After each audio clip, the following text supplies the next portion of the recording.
In some positions, it's advantageous to sacrifice a piece or pawn for another advantage, for example, for an attack on the opponent's king.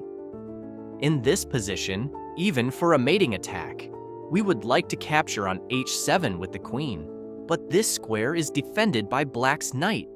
Therefore, we sacrifice the rook. Black must take with the knight, and now we can play queen takes h7 check, king to f8, queen takes f7 mate.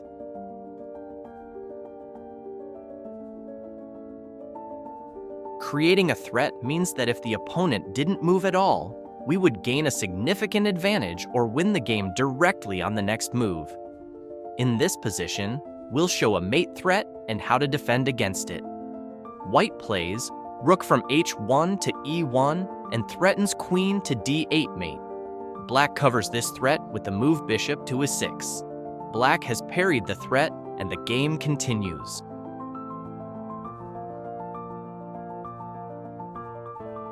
Sometimes it's advantageous to keep checking the opponent's king over and over until the game ends in a draw by perpetual check. In our example, black is winning by 2 pawns, but white sacrifices the rook on b7. Black cannot take with the rook because of queen to d8 mate.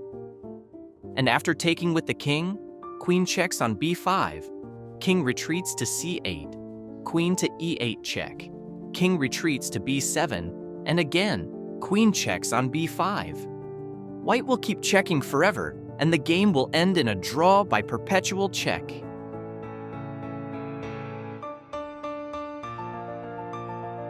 A chess trap is a snare that a player sets for their opponent.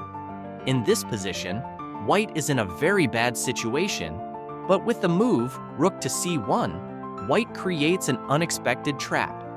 Black played the mistaken rook to e2 and got caught in it. There came rook to c8 check, king retreats, and now the clever rook to h8 check. The king must take the rook, and comes queen to h6 check, utilizing the pin on the g7 pawn. The king is forced to retreat, and queen takes g7 mate. Black paid dearly for the trap they failed to see through.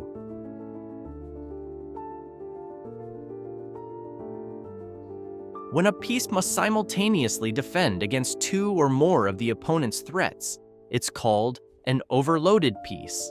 Just like white's queen in our example, it must protect its own rook from being captured by the queen, while also preventing mate on g3. Black attacks the overloaded piece with the move rook to f7. Now after queen takes f7, comes queen to g3 mate. And for example, after queen to d6, black would win the rook on c3. The overloaded piece couldn't defend against both of the opponent's threats.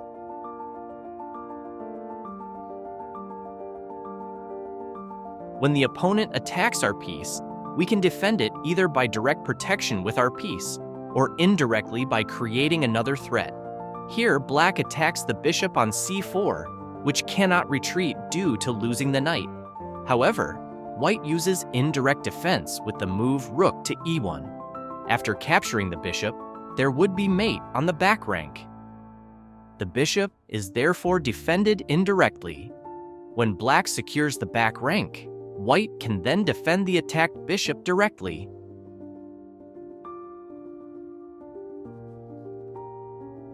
An X-ray is a situation where a piece acts on a square that's hidden behind the opponent's piece.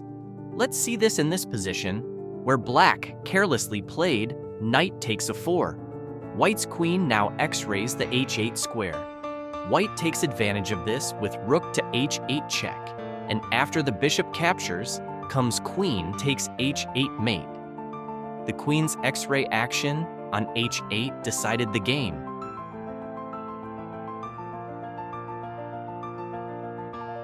An intermezzo move is a very effective and surprising tactical tool that can completely turn around the course of a game. Black advanced the pawn to a2 with the idea that after the bishop captures, the rook fork would decide the game. However, white is saved by the in-between move, rook to e4 check.